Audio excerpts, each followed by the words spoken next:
Yeah, but actually you can put the potatoes. I don't think we're foodies. I think we're more like food fans. You know, at parties, I'm always the one who's hovering over the snack table. And even when I was a kid, I remember going to my friends' houses and just like opening their fridge and taking food out of there. As a kid, I had a problem with rationing than anything. You can see that even though I've got my own candy, I'm looking at his going, that'd be nice. My mom thinks I'm looking at my brother or admiring my brother, but I know for sure that I'm admiring his candy in this photo. I've read a couple news articles now that we're wasting 40% of our food.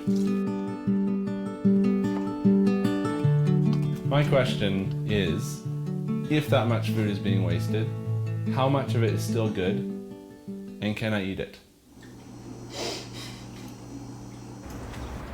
I was looking at various metrics for sustainable agriculture in the fruit and vegetable industry, and I started coming across these numbers about how much was being wasted. And here we were trying to get farmers to be just a little bit more efficient with their water, just a little bit more efficient with their fertilizer use. And yet, on the other hand, 40% of the food was not actually being eaten. And I just thought, how is nobody talking about this? So 40% of everything raised or grown is not, in fact, eaten. And then globally, about 1/3 of all the food produced is not consumed. It's very scattered throughout the system, and it makes it hard to point a finger, and it also makes it hard to see. If we're wasting 1/3 of the world's food supply, and we need to increase food availability where it's needed, cutting food waste is one really quite simple place to start. Tomorrow we start living off discarded food. So tonight, for our last supper, we're having all you can eat. It's appropriate to eat here because it says wasted food subject to extra charge. Oh, no. Okay, so anything expired or already wasted. Yeah. Where are we gonna go? Oh my goodness, if I forget my lunch, do I have to go like dumpster diving on my lunch break? That's not cool. You won't forget your lunch. Just picture your boss seeing you. Jenny? Is everything okay? Oh no, where are we gonna go?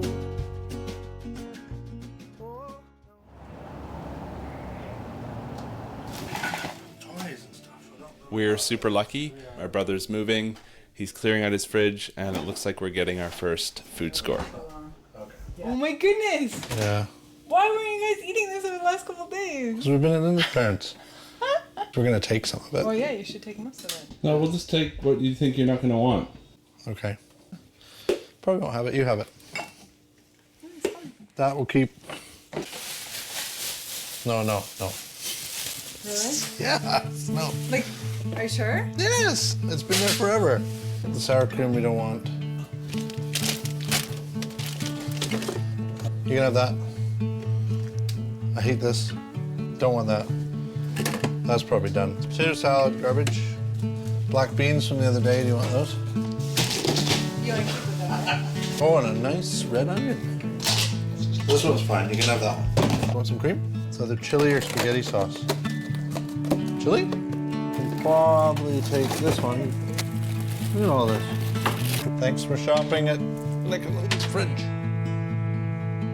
When you go shopping and you're busy, you forget what you have. It's a chore, right? You have to go back in your fridge, find what you have, and then figure out what you need to make a meal off that and go shopping. And the reality is you're out shopping and busy and you're like, what should we have for dinner? Let's get this. Fill it up, right? And you just keep piling up this collection of stuff in the fridge. Some of it's like, I don't want that. Do I really want leftovers from last night? Nothing wrong with the food. Probably gonna taste okay, but I had it last night, and so I have to have it again tonight. But we've got enough money to buy a whole brand new meal, right? So that's part of it, is just a wealthy society. Not bad. This is a small one. That's good. And it would have been, it's usually like a full Santa bag. So good job, guys.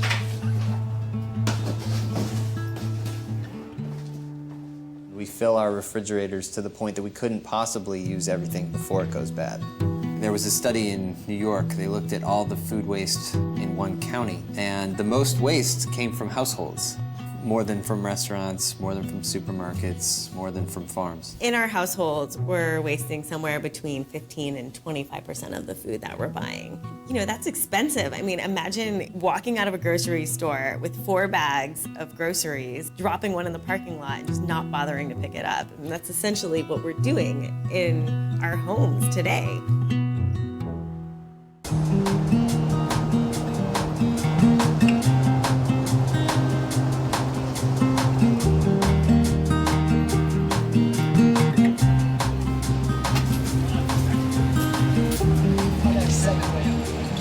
Thank you. Have a good day. Y'all too.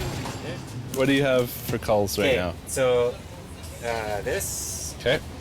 So this one, I knew it wouldn't sell when I put it out, right? It has this little bulb because it rained hard. So they get an abnormal formation when it rains. And I knew it wouldn't sell, like as soon as I put it out. I should have just composted it right there. That's why I'm going to give it to you. You guys can totally take all this and take all the chard. Well, you'll use one, right? No, I won't. Like I can't use any of this stuff for the weekend. This is a lot. This is a lot of greens. Okay, let's stop. And then what you want? I'm gonna give you $10. Sure. That's probably too much. My wife and I operate Ice Cap Organics. We're a market garden farm. We sell mostly to farmers markets and a local CSA. We've been doing it for 5 years. We're all vegetables, and that's what we do for a living. Hey dude, how's it going? Good, man. We're on Thursday. Well, let's ham it. If this was what I had, and there was an hour left in the market, that one bunch of chard would sit there and no one would buy it. But if I had 30 bunches of chard all like bursting out, I'd probably sell like 25 of those bunches of chard. So what does that say? Like, people are totally impulse shopping, and they think if there's one left, that there's something wrong with it. People are always looking a lot for value and for aesthetic appeal. And I think a lot of it has to do with people just kind of assuming that what looks better tastes better. The farmers market has more people that are open to trying things that look different, and that's kind of nice. But still, overall, there can be a lot of a good crop at a market that won't get sold if it has just a slight blemish or something's wrong with it aesthetically. Not every apple grows perfectly red and perfectly round on a tree. And so when we expect that going into the store, we're driving waste up the system.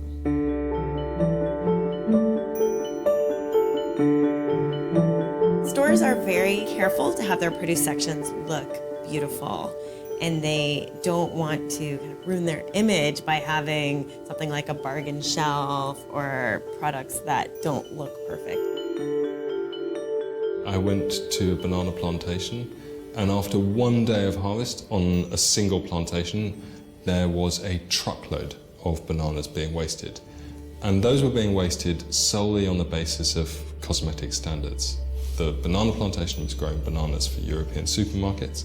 Supermarkets tell you what diameter, length, curvature, all of those parameters have to be exactly right for that supermarket, so the bananas basically look the same. It is deeply shocking when you see mountains, concentrated mountains of food being wasted. It's something that every time I see, I still get shocked by it.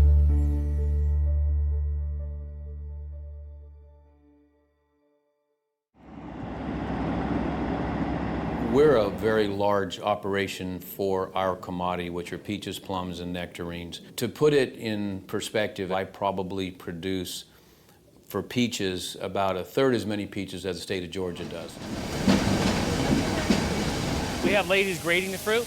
They're graders, but they sort out the fruit that is not going to go into a box. You know, they're looking for scars like this, that you and I could cut that off right there and eat it, but unfortunately they don't want it in a box.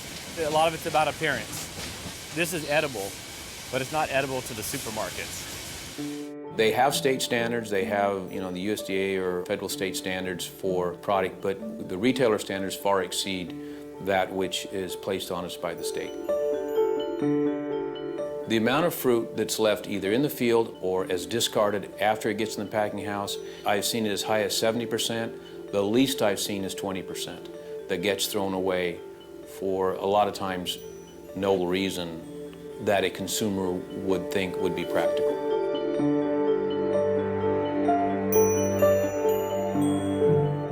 I'll call up the food food bank and say, hey, I can get you an extra load this week, because we're throwing away perfectly good fruit with nothing wrong with it. There's just no market for it. We donate a lot of fruit to the Northern California Food Bank, but they do not have the capacity or the infrastructure to manage the amount of fruit that we could possibly give them. A jam and jelly company will take a little bit of it, but there is so much of it that gets thrown away. As a grower, that's heartbreaking. When you grow the fruit and there's nothing wrong with it and you can't sell it, that bothers me.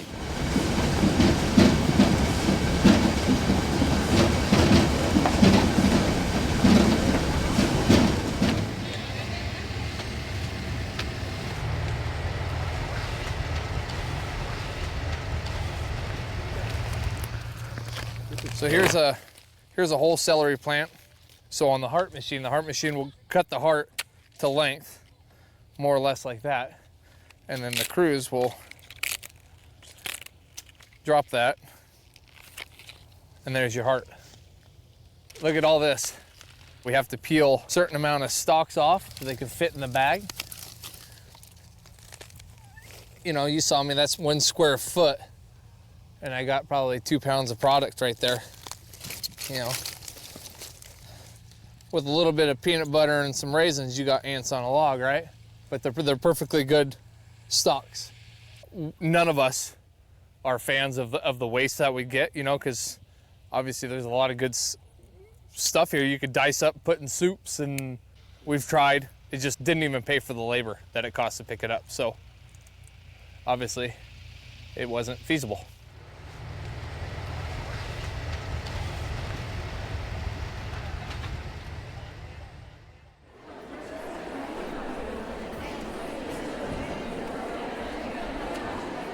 We have this culture of abundance. Part of being a good host is having more than plenty of food available for someone. If you've ever been in that situation where you've had people over and completely run out of food at the end of the meal, there's this odd sense that you have failed as a host.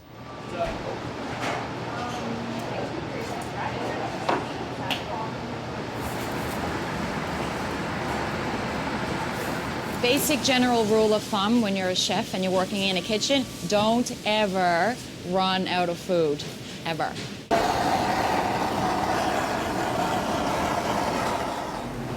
Some guests really like that bountiful plentifulness of a buffet, whereas we have guests that come and stay at our hotel and dine with us quite frequently that tell us not to have a lot of food. They want us to be very selective in what we're putting out and making sure that we're managing the food because they don't want to see that waste. Part of my job at work is to organize events, and we always have catering, and I've become so conscious of the food waste. And we had this event today, and it was so frustrating. We were working with another organization, and it was a big event. There was like 200 people. Usually we order 75% of what there's going to be. But they were so paranoid about not having enough food. Like they said that would be the most embarrassing thing possible if we didn't have enough food. And I felt so peer pressured. We ended up ordering food for 190 people when we thought we would have 200. And we had an unbelievable amount of leftovers. She actually even used the analogy when we were discussing this. She was like, it's like when you serve someone at your house. If you had just enough food, that would be really embarrassing. And I was like, but I don't think that would be embarrassing. I think that'd be awesome.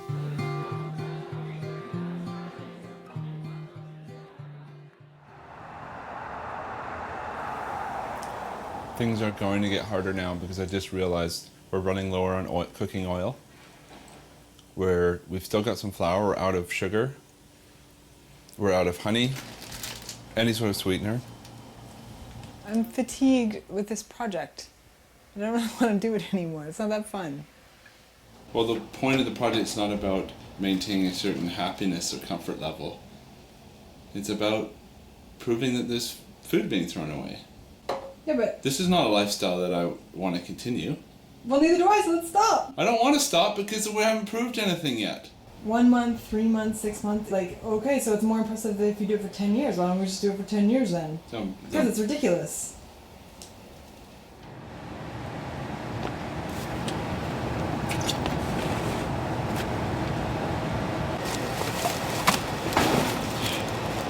See what's here.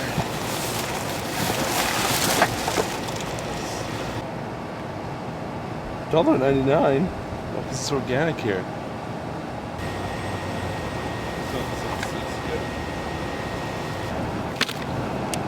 You know.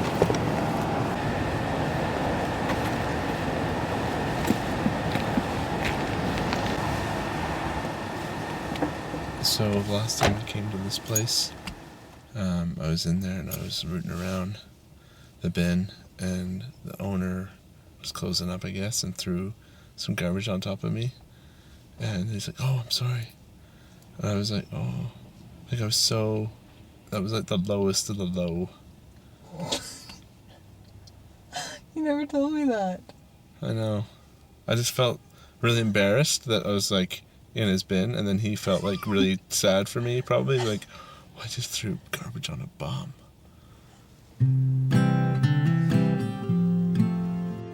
That's the lowest point.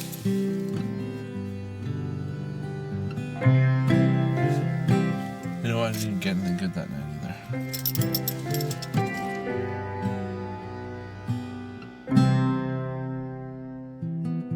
To me, it's sort of funny that wasting food is not taboo. Right? It's one of the last things you can do, one of the last environmental ills that you can just get away with. You know, if you were walking down the street and had a can of soda, you couldn't find a trash can, you're just gonna throw it on the ground. I mean, that is the ultimate sin in many places, littering, and you could actually be fined for doing that. Same thing with not recycling. It's something that in many places could get you in trouble, but throwing away food is perfectly fine. Wasting food is not only widespread, but it's condoned. So the last time we were asked to not waste food was during World War II, and there was this sense that we had to sacrifice for the good of the country, for the war effort. Now here we have an ordinary loaf of homemade bread. Watch closely. Imagine that, a whole loaf of bread disappearing before our very eyes. Watch this. There, madam, is the amount of bread that you cause to disappear every week. You must be crazy. There isn't that much bread in the world. There's that much less bread in the world every week through household waste. Yes, ladies and gentlemen, it is a horrifying fact that waste. And there were posters like, "Food is a weapon, don't waste it," and all sorts of other propaganda to really encourage the public not to waste food.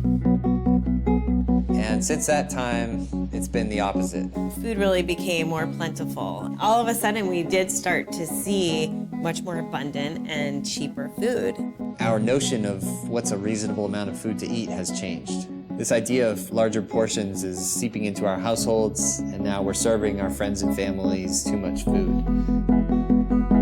The joy of cooking is that venerable cookbook that's been around for ages, and many of the recipes have stayed the same, but the number of people that it serves has changed. And so you'll have the same recipe from 20 or 30 years ago, and in the current version, it's only feeding 2 people instead of 4. Or maybe it's 4 people instead of 6. The average cookie has quadrupled in calories since the mid-'80s, and we're looking at larger portions in almost everything we're eating. It happens all the time at restaurants, where we're often given so much food that we can either overeat or waste food. And in some cases, you can actually do both.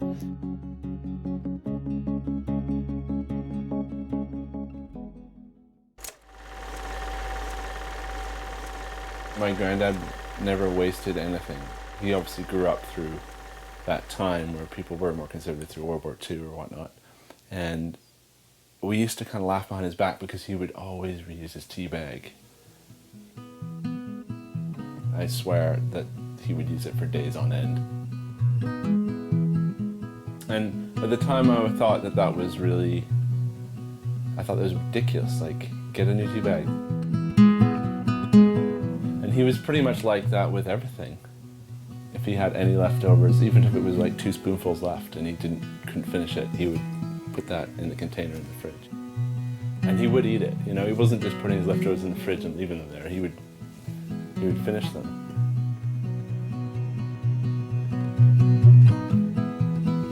What I used to think was funny about what he did, I now find it sort of inspiring.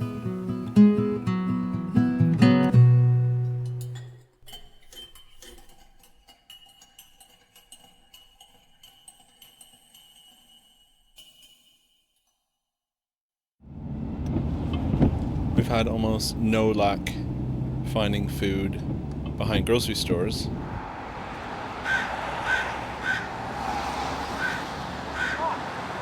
They're almost always locked bins or they're compactors.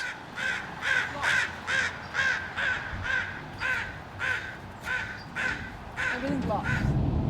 Now we've been looking a little bit further up the supply chain in wholesale areas, a little further out of the city.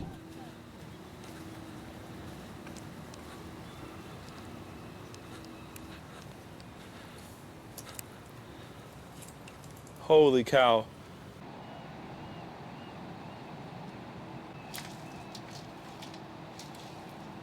There's so much granola. Lots of salsa. Hurry up. Fudge walnut treat.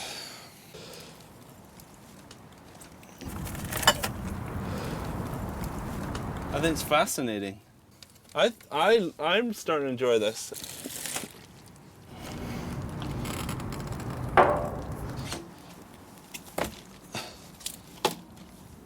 I've seen people do this in videos and I've seen photos and stuff, but I didn't actually believe that this is how much one could find. I thought we were going to be struggling.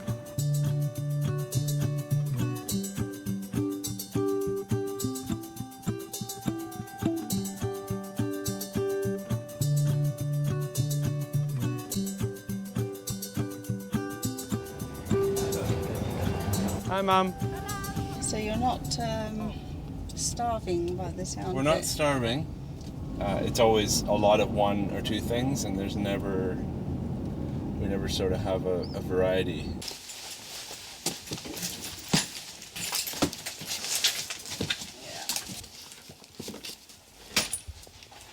Let's see if I put this in the fridge and then we'll decide what. We're over here to see family, and I don't want to spend my whole time like driving around looking for food. It's ridiculous. We're not spending the whole time. And the other thing is, your mom just asked us to pick up 2 liters of milk, so I'm going to pick up 2 liters of milk for her. Yeah, it's for her. We're not having any of this. We said that if we go over to someone's house, then we can eat their food so that we can alleviate that kind of stress of making everybody feel uncomfortable. But we didn't take into account, like, when we go away for an entire weekend, we can't just, like, go to someone's house and then just eat everything they have. We can't drive around a strange city and try to find some food. I mean, we're trying to do it now, and it's not working out very well. No way there's even anything in there.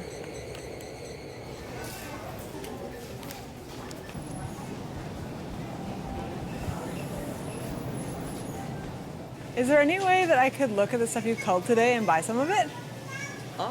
Possibly. This is some of the salads that we pulled off. Oh, that's great. Today. Sweet. Okay. They're just dated. We have to pull them off 3 days before. Shall we get 2 salads? Yeah. Okay, awesome. Thanks. You want? That's cold. That's good. Is that culled stuff? Right there? At the bottom of the rack? We're not allowed to sell that stuff. No. Why not? It's policy. Because we're known for the highest quality.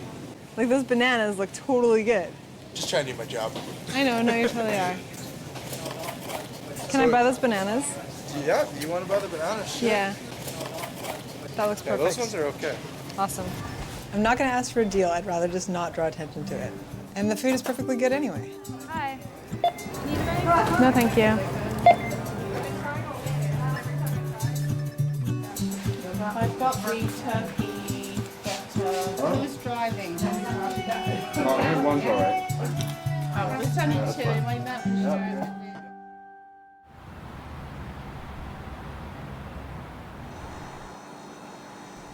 It's for a pizza chain. Oh my god, look at it. Oh my god, it's a motherload. Okay, my buddy's working on a photo shoot for a pizza chain, and so they're shooting all these bits of food. Let's see what he said. Pre-cooked bags of bacon, chicken, sausages, mushrooms. Chicken. Okay, let's go. What's going on? You go down there and to the left, Yeah. keep going straight. you're gonna find a green dumpster. So go and check out what it's got in store for you. I don't even know what your game is. This. Oh, we're trying to survive off of food waste right now. Really? Yeah. Well, 100%. you're gonna hit the jackpot pretty soon here. So it was in the fridge all weekend. Oh, okay. Food styling is really interesting because like anytime you see a picture of food in an ad or in a commercial, somebody has spent hours preparing it and making it look just right and choosing the right tomatoes and the right piece of meat and the right pepperoni to make it look really appetizing. It's a lot of chicken. You want to take all of it? Yeah, we'll put it in the freezer. What are you going to do with this many bacon bits? It's gross. We don't even eat bacon. Well, we'll add it to everything.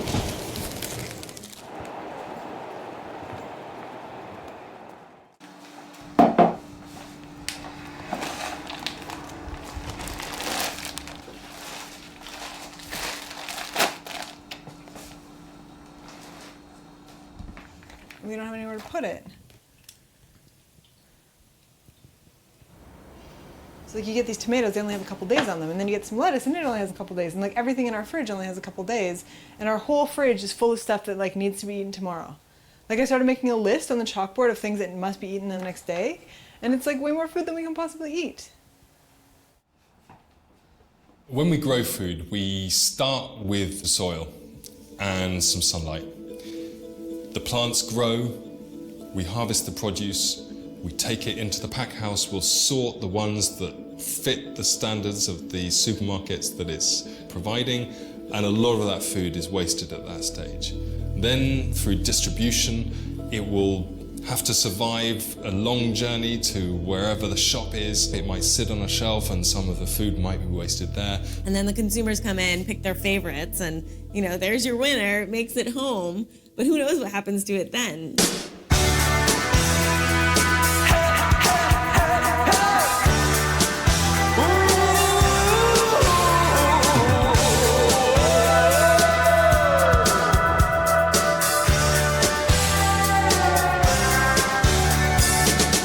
Won't you come see about me? I'll be alone, dancing, you know it, baby.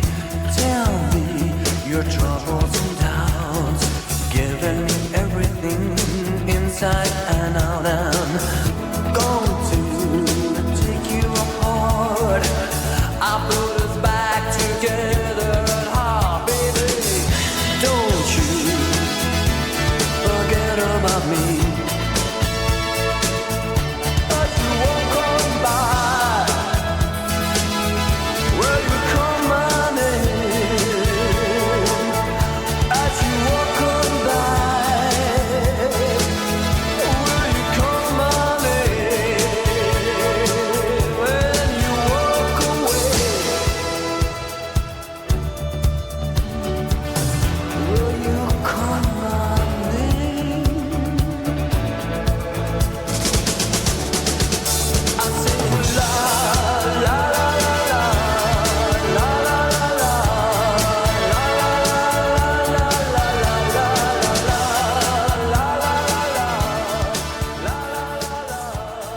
And we fail to eat it. What we have failed is an entire system which is in itself already wasteful.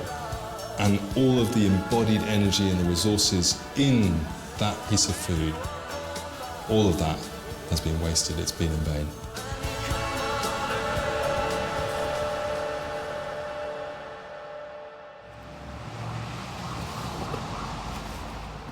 This is my favorite day of the project. I found some chocolate. And I found quite a bit of it. Is it expired or something? Not for a year. What?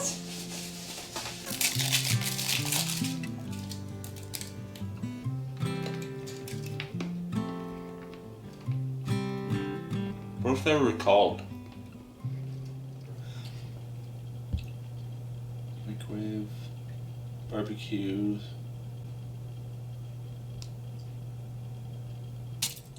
Not on the list. Not even expired. So if they weren't on the federal recall list and they're not past date, then I think they're thrown out because they don't have French writing on them, French labeling.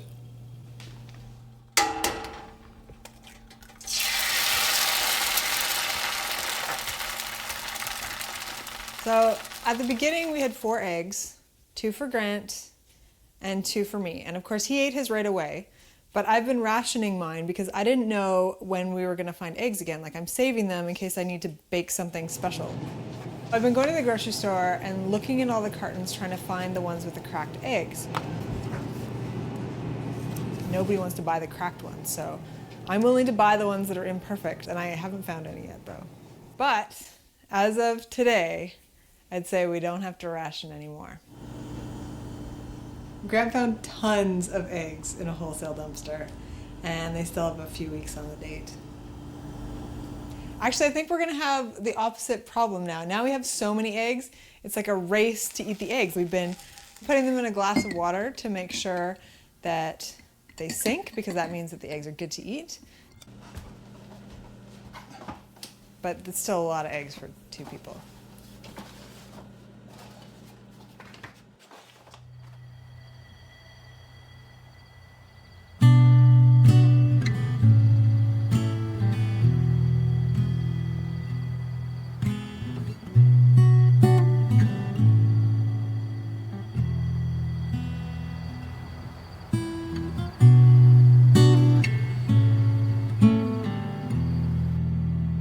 Our farm and all the farms that are like ours, when we have a lot of stuff left over or if a crop doesn't work out, it's not such a big deal. It's a loss of time and money, but it's not waste as such because we still use it. We compost it and we actually put it back into the dirt, and it's really valuable for us. It's to the point where we actually buy compost. Having compost on the farm is also really valuable. Zucchini is always a good example because it produces so much at its peak production time that in the shoulder seasons, it's barely keeping up to demand. And then once it really ramps up and starts producing the maximum amount, it triples the amount of demand. If we grew less zucchini, then we'd have less zucchini waste, but then we wouldn't be able to meet demand in the early summer and spring, and then in the later summer when things cool down.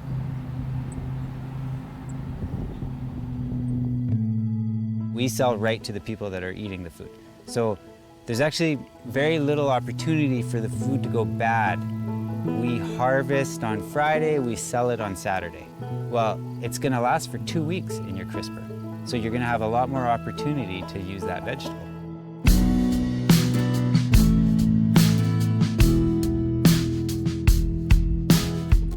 It tends to be 14 to 16 hours a day, 7 days a week during the harvest season. Our harvest season is condensed in this part of the world, so we really have to go for it when things are yielding to put enough away for the winter to survive.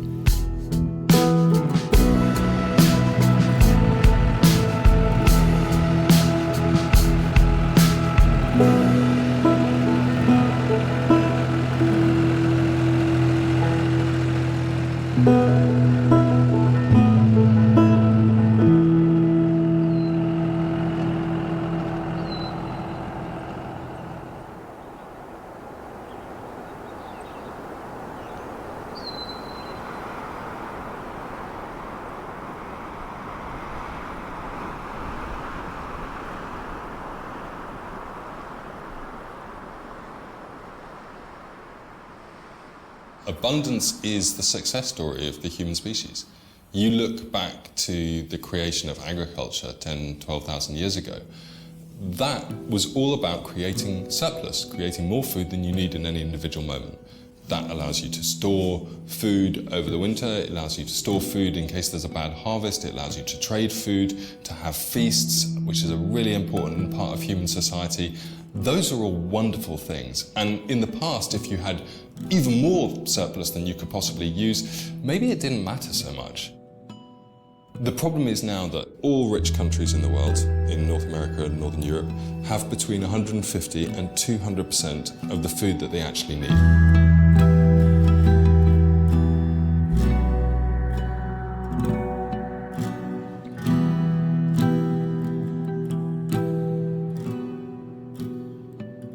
People think that environmental problems are about smokestacks, about roads, about factories, about cities and concrete, and for sure those are significant. But if you look at the Earth from the sky, what you see is fields, and it is there that we have had the biggest impact.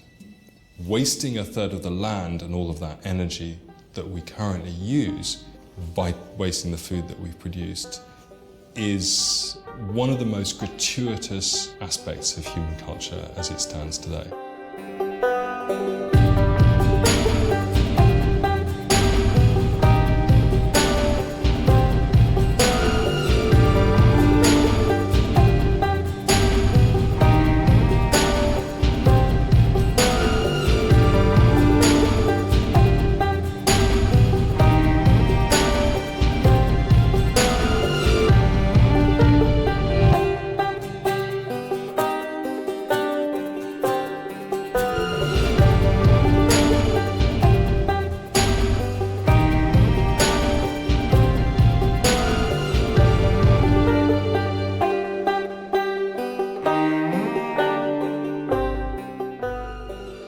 At the moment, we are trashing our land to grow food that no one eats. I really see preventing food waste as a parallel to energy efficiency. If you think about both energy and food, they're resource-intensive industries facing an increase in demand as population grows and as the world population increases in affluence.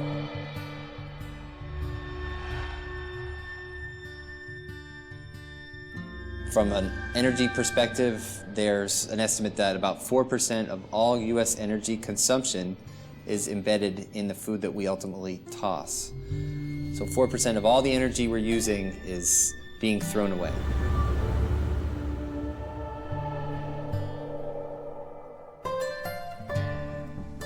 It's difficult to think of water as a precious commodity, especially for many people who don't live in desert or drought-ridden communities, but the water that's embedded in the food we throw out could meet the household needs of 500 million people.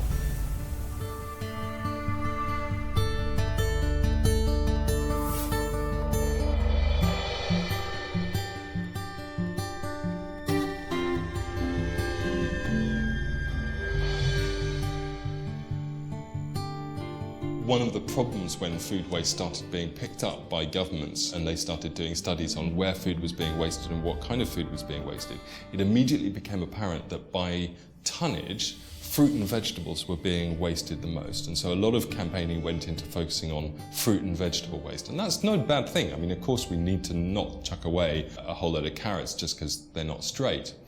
But although the tonnages for meat and dairy products being wasted are much smaller, the resource use represented by that waste of meat and dairy products is far greater. You use vastly more land and other resources to produce your meat and dairy products than you do your vegetable products. Just last night I was at a barbecue and there were all these extra hamburgers. For each one of those hamburgers, the water that went into producing it is equivalent to taking a 90-minute shower. We have to use our land in a sensitive way to plan and to manage it in a way that ensures that people are fed and ensures the long-term health of the ecosystems that we depend on for our survival.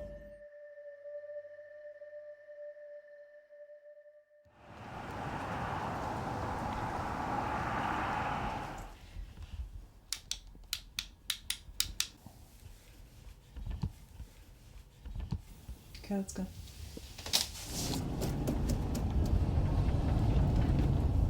It's a lot different than I thought. I thought we would really be scrounging for food, but instead it's more like mass quantities of certain foods. Like the scale of the stuff that we've seen so far is pretty shocking, and I think we've only seen like the littlest bit.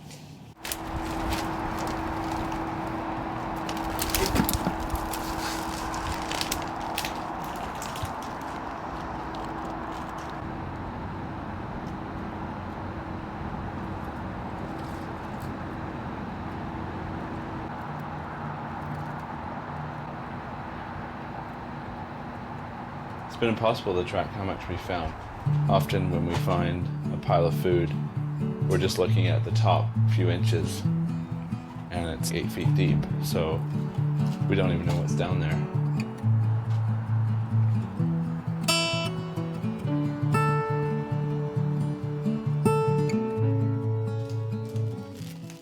It's been challenging enough trying to log everything that we've actually taken.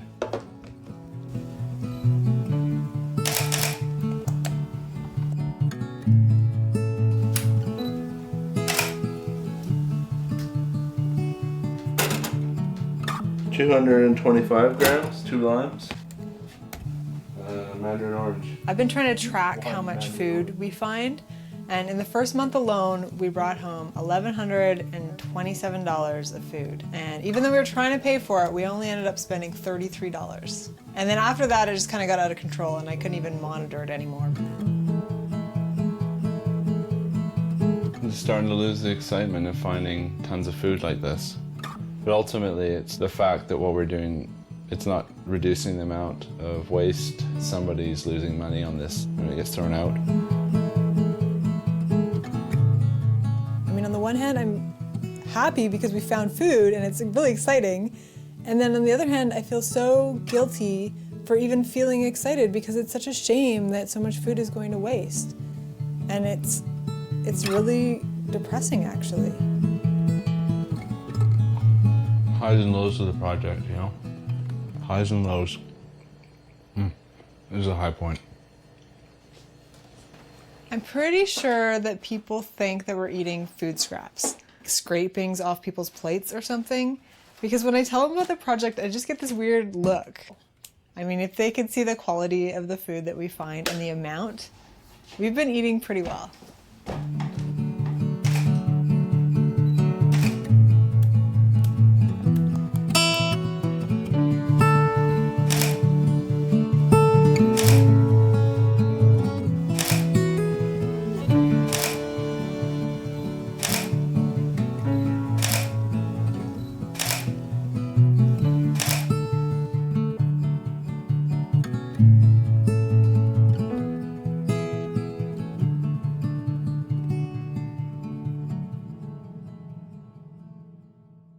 You're welcome to grocery shop at our house.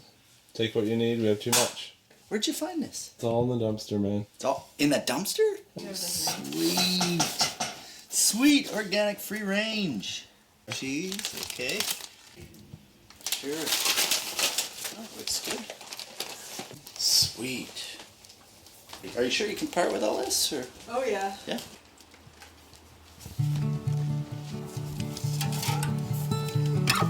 So none of this is open. It's like perfectly, there's nothing wrong with any of this. Cool. Hear that?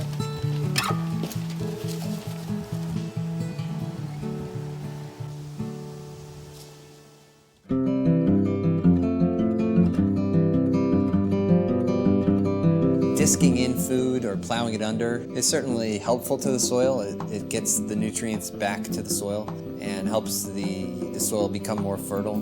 But when you think about the resources that go into producing our food, if we're to rescue those foods and channel them to people who need it, that's a much better use of the resources and nutrients than just simply plowing it under. Any day now, any day now, any day now, any day now, any day now, any day. Gleaning is the practice of going out into fields where there have been harvests already and recovering goods that otherwise would be plowed under. I go gleaning because it's a nice way to practice what I preach and to actually do something to recover food and get it to people who need it. It's a little more participatory and active than just writing books and giving talks. So we're headed to a sweet potato field. The Society of St. Andrew runs this gleaning outing, and they run most gleaning outings in this state. If you guys want to stick around until 7 p.m., we can go to the turkey shoot. The Barbertown turkey shoot. I've heard good things. Yeah, I've been good. I'm glad you could come this morning. They're perfectly good sweet potatoes, and we put them to very good use. And when we deliver them, they will literally be on somebody's table tonight. Oh, wow, that's great. Which is kind of a cool thing. Any day now, any day now, any day now, any day now, any day now, any day. Any day now, any day now, any day now, any day now, any day now, any day. Now, the term gleaning dates back to the Old Testament, and it used to refer to the practice of the hungry folks going to the fields and picking what had been left behind. And many farmers would not harvest certain parts of the field. But obviously there have been some changes since that time, and now gleaning looks a little bit different, where it's essentially volunteers harvesting food for the hungry. Any day now, any day now, any day now, any day now, any day now, any day. Any day now, any day now, any day now, any day now, any day now, any day. There's a secondary motivation in that it's a whole lot of fun. It's really neat to get out into the fields and get your hands dirty and really play a role in our food system and also connect to where your food comes from. Well, I work so hard, push my fingers too.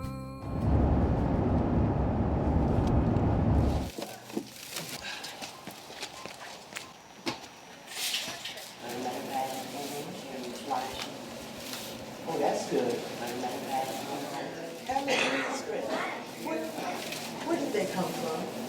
Just a farmer who wasn't going to use them, and he was nice enough to let volunteers come glean. This is good for me.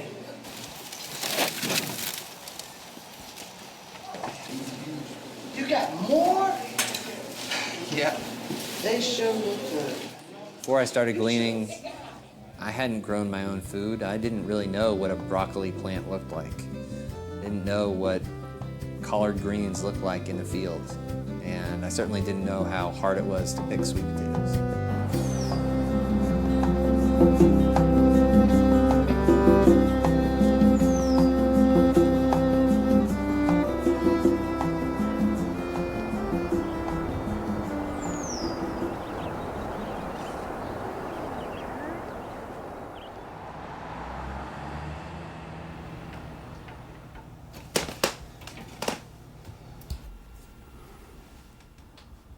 I've gained 10 pounds.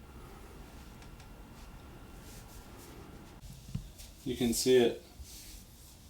There's definitely a curvature, an extra. I think it's a combination of more processed food, but also just stuffing myself when we've got copious amounts of one thing. You know, I don't even like yogurt. I think there's probably about maybe 9 or 10 yogurts in the fridge right now, this size, if not bigger.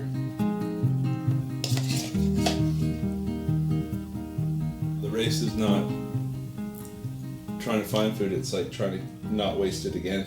But you don't have to take so much, that's the thing. You don't need to get 10 yogurts. I can't see, it's just so disheartening knowing that if we don't take that food that's there right then, it's gone. It's going to the landfill next morning.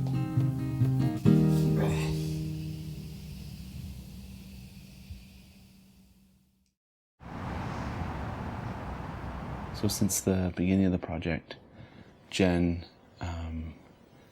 has been missing one food. That's feta cheese. And the coolest thing is the best by date isn't from a year from now. Well, it's not cool that it's thrown out, but it's cool for Jen.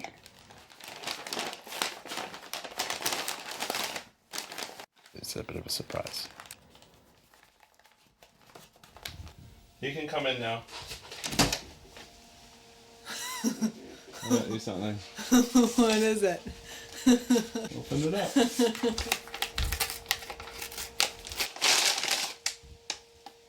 Oh, it's feta cheese! Thank you. That's awesome. That's what I've been craving. doesn't expire until December next year. We have more than a year on it. Wow. Enjoy. I didn't know the feta lasts that long. That's amazing. About 60% of consumers are throwing food away prematurely because they don't understand what the dates are telling them. It's been shown that 1 million tonnes just in the UK of food are wasted in people's homes because of date labels. There's 2 buckets of dates out there. There's your sell-by dates that are really a communication between the manufacturer and the store saying, hey, if you sell this product by this date, I promise that when your consumer gets it home, it will still have a shelf life left. That date shouldn't appear visibly. It should be encoded so that only staff understand it, because it confuses people. They say display until, they see a date, they think, ooh, can't eat it after that date. Then there's this whole other bucket of dates which consumers are meant to see, and that's use by and best by and enjoy by and guaranteed fresh by. And those dates are indicators of quality and not safety. There is no regulation that prevents them from selling it after the best before date, because there is no safety concern with that product. I've talked to manufacturers of pies, for example, and their use-by date isn't the date that they think that it's going to become dangerous in that scenario. They think it's the date that they think the pastry will stop being perfectly crisp. They often create this sense that we can't possibly use an item 1 minute after midnight on the day of the stamp on the package. The only thing required by federal law in the US to have an expiration date label on it is infant formula. Other than that, there's really no other food product that has a federal regulation.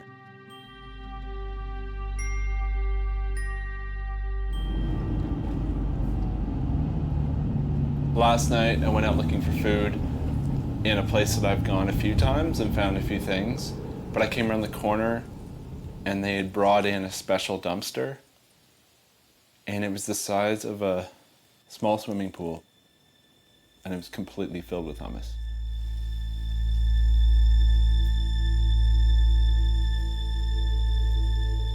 It's unlike anything we'd seen so far. And initially I thought, oh, it must have all gone bad, they're throwing it out. And when I looked at it, I had 3.5 weeks left on the best before date.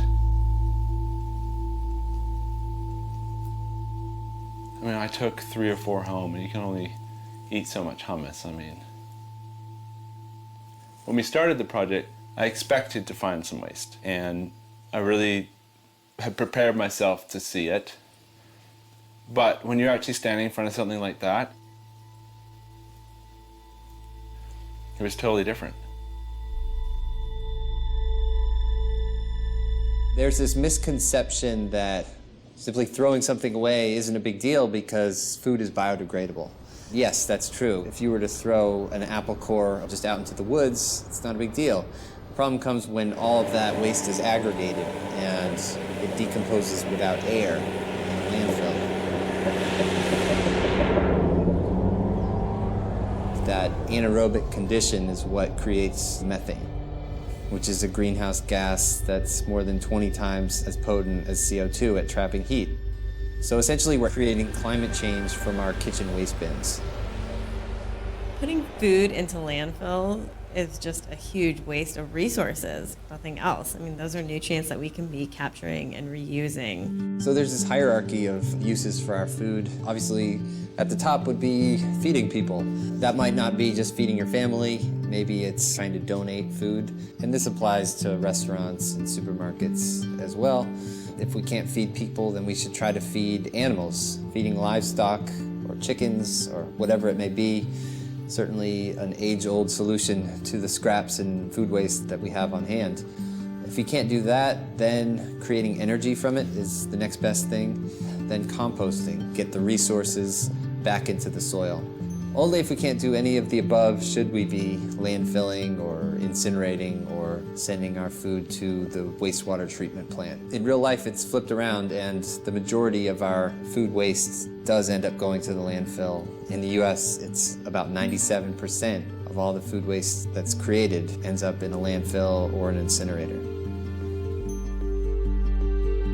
We need a robust system for ensuring that food waste can be recycled, can be fed to livestock and turned back into a resource that we can use.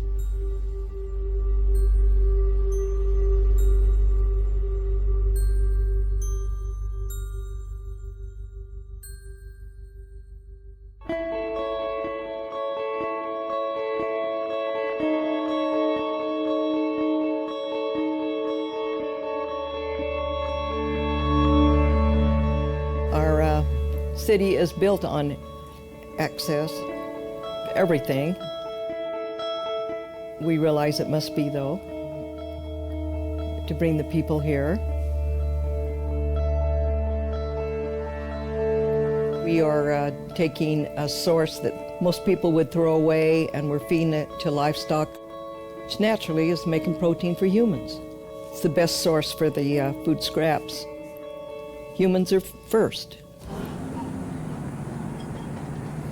We're about 7 miles to the heart of Las Vegas. Pig farming is our way of life.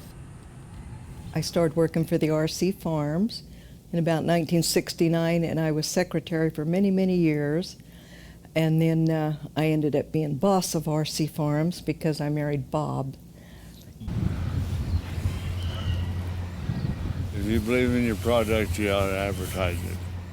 Father and mother, they brought me up on a scrap feeding farm in San Diego. But then my dad found Las Vegas, and they had an abundant supply. Here is some of the food scraps. Food that you didn't eat, left over from your plate, we'll turn it back into a wholesome protein. We process to a boil. Just kill all pathogens. And the pigs love it. 30 tons a day. 1,000 tons a month. Some of it's never been touched. Look at all out through the pens are running. Our standard inventory now is around 2,520 on the ranch.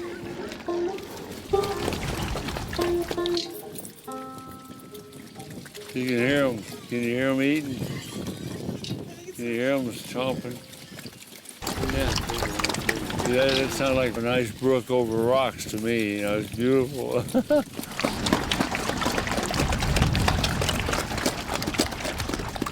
He loves it, and I think it's just kind of in his blood. He would go out in 114-degree weather and been a hard worker all of his life. Never seen him slack at all. Over here is bread, return bread.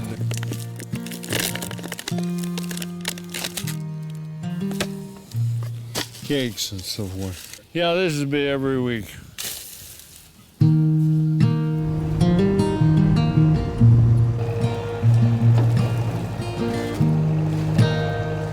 We've had numerous offers to sell this property and offer us many, many millions of dollars and go off on cruises. That's not our lifestyle. We like our old farmhouse. We like our work. And he more than likely will die with his boots on feeding food scraps to pigs.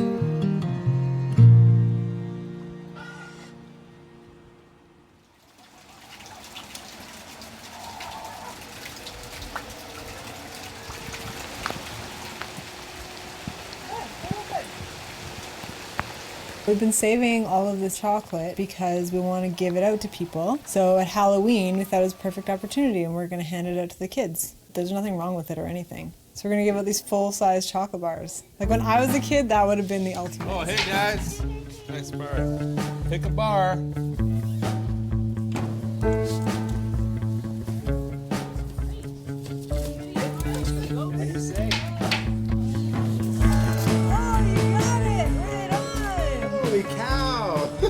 Happy Halloween! Trick or treat! These guys get big chocolate bars. You gotta come back. Mama will share that one with you. Happy Halloween, guys! worried because I think people are going to think we're really rich or something. Thank goodness. 2 bars. We're getting generous at this point in the night. More. 1 second, they gotta get more. Holy smoky noise! Making chunks of gold bars. You too.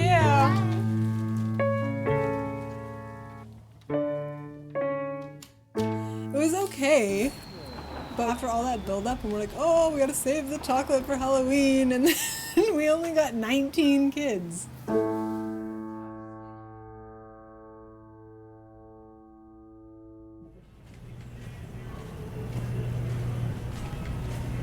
It's like the exact opposite of what you usually look for. I'm usually looking for the newest stuff. I don't even usually look at dates at all. Oh, no, it's still good. This is all still good. No bread. Right, here we go. Do you have anything that's close dated or any calls? No, we can't do that. You can't? No. It's a food, health, and safety issue. It's a safety, you can't. Do you guys donate it then, or? You don't donate? No. So if... It goes straight in the garbage can. It goes straight in the garbage? Yeah. So Can't do it because you get too many lawsuits. There's too many lawsuits? Have you guys been sued before? I don't know, to tell you the truth. It's Oh, not my okay. thing, but it's a health and safety issue. If it's close data, if it's like within 2 days, out the door goes. What about any ugly vegetables? You got any- Vegetables, same thing. Calls are called them or whatever, same thing. I don't know of a single instance where a company has been sued by somebody who has been the recipient of free donated food. So I think very often they're using the fear of being sued to cover their shame.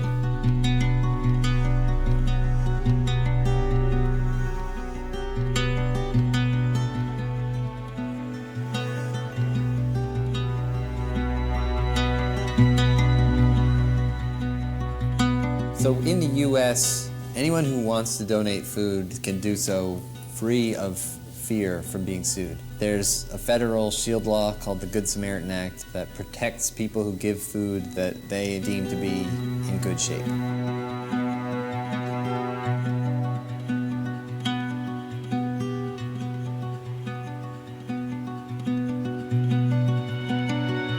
my perspective, it's a completely unfounded fear.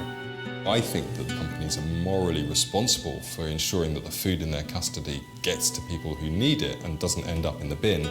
And we, the public, have a responsibility to demand that that takes place.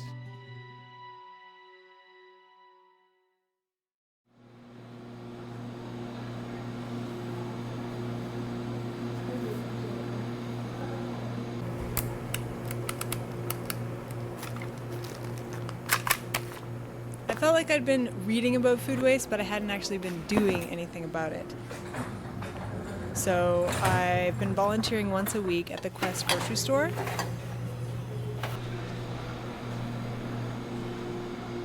If you're low income or you feel like you're in need, you can apply to shop at Quest. And they stock the whole store with donated food, so they can sell it at a really reasonable rate. And it's a really good bridge in between the food bank and the regular grocery store. It's great to see that there are grocery stores that donate. I used to be a cashier. I really liked it, actually. When I was in university, I was a cashier. No, it's good. It's like a nice break. Like at my job, I like sit in front of a computer, right? So it's a nice break to come here one afternoon a week and do something where I get to like move around and move boxes and like do something with my body, you know? Quest saves roughly $4 million a year in food. We only have a little peanut butter. Everywhere you look. My name is Ken March. I'm a warehouse supervisor at Quest. Nobody can walk in off the street and shop at Quest. You have to be designated, because the goal is to help those in need and not those that have. What we've got is things like coconut milk, cranberry sauce, candy, chocolate, spritzers, tomato basil soups, rice crackers, cereals, organic cereals, repack raisins, risotto, butter beans, sun-dried tomatoes. No, peanut butter, more peanut butter. If we didn't salvage this, all of this food would either end up in the landfill or be destroyed in some way. I've worked in the trucking, warehousing, and packaging field for more than 30 years. You wouldn't want to know how much product we would dispose of. You imagine that there are warehouses that are 1 million square feet of food products. So if something happens to that product, whether it be dated, damaged, or whatever, the easiest, most convenient thing to do with it is dump it. And a large part of dumping is simple economics.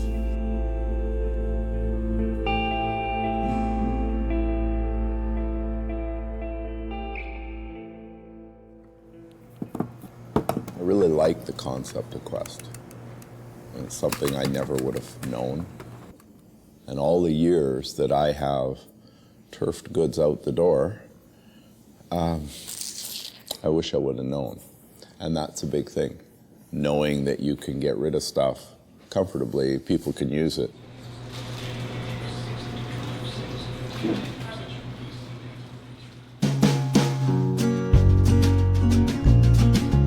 What we need is to believe that wasting food is not acceptable.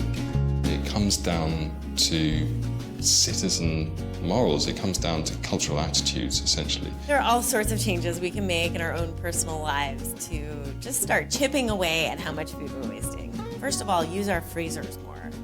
You can freeze almost anything, and it's a really great last-minute thing to do when you think you're not going to get around to eating something. If you're someone who likes to just shop once a week, then it's really important to plan out meals and make a detailed shopping list and then really stick to that list in the store. Or it might make sense to have smaller, more frequent trips and just buy what you need.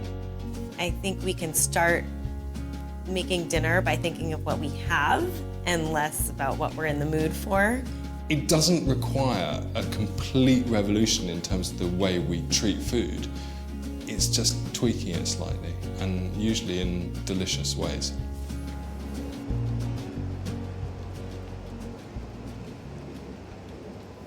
So we're having 20 or so friends over tonight to celebrate the end of the project, and everything on the menu is rescued food. I'm so excited to be near the end. And I bet we'll still eat a lot of the same food. I think I'll still try to buy food that's imperfect and look for those items that I think that other people wouldn't buy. Honestly, the best part about this project is that Grant took such an interest in the kitchen. So he used to look in the fridge and be like, there's nothing to eat, I'm gonna go out for sushi. And there'd still be tons of food in there, but it just had to be prepared, and he wasn't willing to do that. You're so happy. I made a crumble. I've never made a crumble before. In the end of everything that I learned through this project, my new sense of value for food is what's going to stick with me the most. He actually even made recently this little bin, and it says "Eat Me First" on it. We put all the food that's the leftovers and like the half onions and like things that need to be used first into that bin, and then he'll go there first and make a lunch out of that.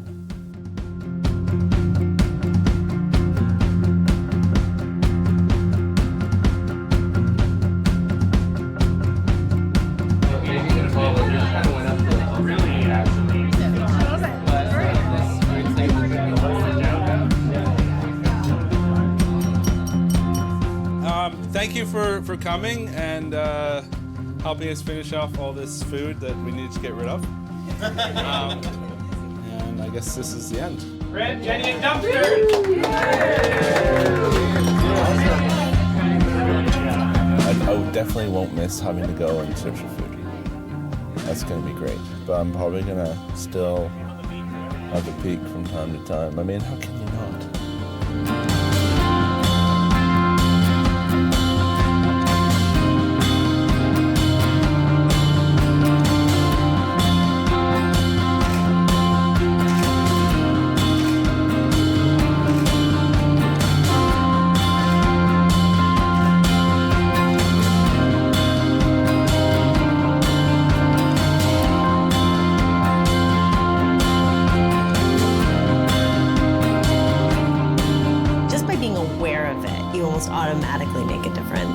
can't help it because all of a sudden you start to see it everywhere you go. Food waste we can handle. You know, it's something we can actually do something about. We can do something about it now.